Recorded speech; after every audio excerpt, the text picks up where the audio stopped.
प्रिय छात्र, education point BHG में आपका स्वागत है। इस वीडियो में हम लोग प्रश्नावली 14.1 का 7वां प्रश्न सॉल्व करेंगे। इस प्रश्न में है वायु में SO2 की सांद्रता का माध्य ज्ञात कीजिए। कुल मिलाकर यह समझिए कि हमें माध्य निकालना है। क्या निकालना है? माध्य निकालना है। ये आपको प्रश्न है और इधर आपको सॉल्व करना है। तो अब सबसे पहले देख लीजिए कि यह प्रश्न में दिया हुआ है SO2 की सांद्रता, ये ऐसे दिया हुआ, इसको वर्ग अंतराल कहते हैं और ये बारंबारता दिया हुआ होगा। ये बारंबारता इसमें पहले लिख देते हैं। देखिए, आपको प्रश्न में वर्ग अंतराल और बारंबारता पहले से दिया हुआ होगा, ठीक है। फिर आपको करना क्या है, तो यह 2 कॉलम तो आपको पहले से दिया होगा, 2 कॉलम आपको एक्स्ट्रा बनाना पड़ेगा। जब कभी आपको माध्य निकालना हो तो आपको कम से कम 4 कॉलम बनाना पड़ेगा। क्लियर हो गया? अब देखिए, ये बारंबारता है। यहाँ पर आपको ये जो कॉलम बनाए हैं इसमें आपको अपने मन से वर्ग चिन्ह निकालना है। वर्ग चिन्ह आपको यहाँ पे निकालना है। वर्ग चिन्ह को x से सूचित किया जाता है। किससे? x1 कहिए या x से। और बारंबारता को f से सूचित किया जाता है, ठीक है। अब सबसे पहले हमको, और ये देखिए, ये f और x, यहाँ पर fx लिखेंगे। fx यानी f इंटू x, f और x को गुना करके जो होगा इसमें हम लिखेंगे। अब सबसे पहले अब यहाँ समझना है कि वर्ग चिन्ह का संकेत तो x होता है। अब वर्ग चिन्ह आप निकालेंगे कैसे? वर्ग चिन्ह निकालने के लिए क्या होता है, ये जो वर्ग अंतराल है, तो वर्ग अंतराल में इसे कहते हैं निम्न सीमा और इसे कहते हैं ऊपरी सीमा। तो निम्न सीमा और ऊपरी सीमा दोनों को जोड़ देना है और उसमें 2 से भाग देना है। अब आप देखिए, पॉइंट देख रहे हैं तो आपको लग रहा होगा कि ये पॉइंट वाला सवाल कैसे बनाएंगे। तो सबसे पहले आप ये देखिए कि 2 अंक के बाद इसमें भी पॉइंट है और 2 अंक के बाद इसमें भी पॉइंट है। तो आप क्या कीजिए, पहले मन में सोचिए यहाँ पॉइंट नहीं है, यहाँ भी पॉइंट नहीं है। तो जब आप सोचेंगे पॉइंट नहीं है तो यह 0 हो गया और ये 4 हो गया। 0 और 4 को जोड़ेंगे तो 4 हो जाएगा और 4 में 2 से भाग देंगे तो 2 होगा। अब आप यहाँ पर 2 लिख सकते हैं। अब यहाँ देखिए, 2 अंक के बाद पॉइंट है तो यहाँ पर 2 अंक, 1 अंक तो 2 हो गया और 1 अंक यहाँ पे कुछ नहीं है तो 0 दे देंगे और पॉइंट 0 दे देंगे, तो 0.02 हो गया। क्लियर? देखिए कैसे निकाले हम, इस दोनों को जोड़कर 2 से भाग दे दिए। इसको 0 मानना है, इसको 4 मानना। 0 और 4 को जोड़ेंगे तो 4 होगा, 4 में 2 से भाग देंगे तो 2 होगा। अब देखिए, इस दोनों को अभी आपको बताए हम, पहले आप समझिए यहाँ पॉइंट नहीं है, यहाँ भी पॉइंट नहीं है, तो 8 4 कितना हो गया? 12 हो गया। 12 में 2 से भाग देंगे तो 6 होगा, तो यहाँ पर लिखेंगे 6 और 2 अंक के बाद पॉइंट देना है, तो 1 अंक तो 6 हो गया और 1 अंक 0 दे देंगे और यहाँ पर ऐसे लिख देंगे, 0.06 हो गया। अब देखिए, 12 और 8 कितना हो गया? 20। 20 का आधा, 20 में 2 से भाग देंगे तो 10 होगा, तो यहाँ लिखेंगे 10। 1 2, 2 अंक के बाद पॉइंट बैठा देंगे। अब फिर देखिए यहाँ पर कितना है, 12 और 16, तो 12 और 16 कितना हो गया? 28 हो गया। 28 में 2 से भाग देंगे 14 हो जाएगा, तो यहाँ हो जाएगा 0.14। अब बार बार जोड़ना नहीं है। अब आप यहाँ पर देखिए, 2 और 6 में कितना का अंतर है? 4 का। 6 और 10 में कितना का अंतर है? 4 का।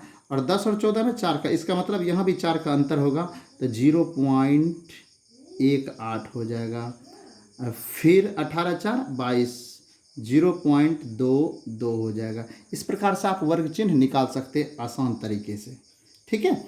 अब आप देखिए, यहाँ पे वर्ग चिन्ह तो मैं निकाल चुका हूँ। अब हमें निकालना fx मतलब हुआ f इंटू एक्स। तो यह f है और यह x है, इस दोनों को गुना करेंगे। देखिए, पॉइंट वाला गुना कैसे करते हैं, यहाँ तो पॉइंट है, तो अब पहले आप सोचिए पॉइंट नहीं है, तो जब पॉइंट नहीं तो यहाँ पर 2 है, तो 4 गुना 2 कितना हो गया? 8। अब 2 अंक के बाद पॉइंट बैठाना है, तो 1 अंक तो 8 हो गया। अब यहाँ पे 1 अंक कुछ नहीं है तो 0 दे देंगे और यहाँ पे पॉइंट दे देंगे। क्लियर? अब देखिए, 9 छाके 54, 54 ऐसे लिख देंगे और 2 अंक के बाद पॉइंट बैठाना, तो 1 2, यहाँ पॉइंट आ जाएगा। अब देखिए, 10 9 90, 90 लिख दिए और यहाँ पे पॉइंट बैठा दिए 2 अंक के बाद। अब देखिए, यहाँ पर 14 दूनी कितना हो गया? 28, 28 लिख देंगे और 2 अंक के बाद पॉइंट बैठाना है, 1 2, यहाँ पॉइंट आ गया। 18 चौका 72, 72 लिखेंगे, यहाँ पर 2 अंक के बाद पॉइंट देना है, 1 2, यहाँ पॉइंट दे देंगे। 22 दूनी 44, 44 लिखेंगे, फिर 2 अंक के बाद पॉइंट देंगे, 1 2, यहाँ पॉइंट आ गया। क्लियर। अब आप देखिए इस बारंबारता को जब हम जोड़ेंगे तो उसे हम जब कई संख्याओं को जोड़ा जाता है तो उसका संकेत होता है सिग्मा एफ। सिग्मा एफ बराबर, एफ इसलिए लिखे कि बारंबारता का योग है। जब इसको आप जोड़ेंगे तो ये जोड़ कर हो जाएगा 30। अब इसको जोड़ना है तो इसको जोड़ना, तो यहाँ पे देखिए यहाँ लिखेंगे सिग्मा एफ एक्स बराबर, और इसको जोड़कर लिख देंगे। तो देखिए आप इसको कैसे जोड़ेंगे, 8 4 12, 12 8 20, 20 2 22, 22 4 कितना हो गया 26, 26 का 6 हासिल 2, 2 5 2 7, 9 7 16, 16 2 18, 18 7 25, 25 4 29, 29 का 9 हासिल 1।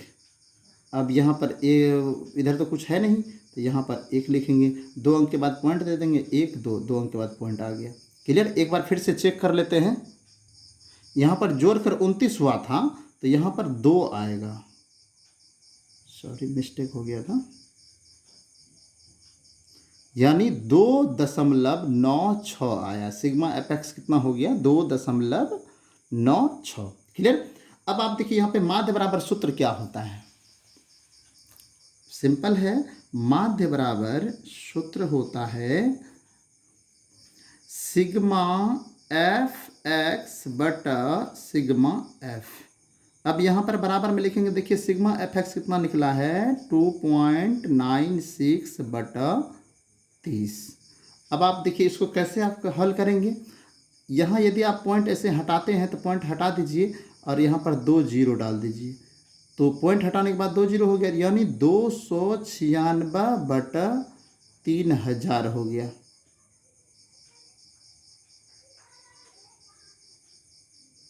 क्लियर।